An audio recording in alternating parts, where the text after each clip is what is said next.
Hello everyone, today I'm going to show you how to access Binance research reports. So I just log into my officially account on Binance.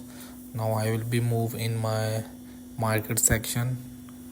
Just tap on it and open any of coin uh, which you like. So just tap on it of Dogecoin. So here at the top you will see the info. So just tap on this info. So here is the research of this coin, when he launched and issue date, and you will little bit scroll down.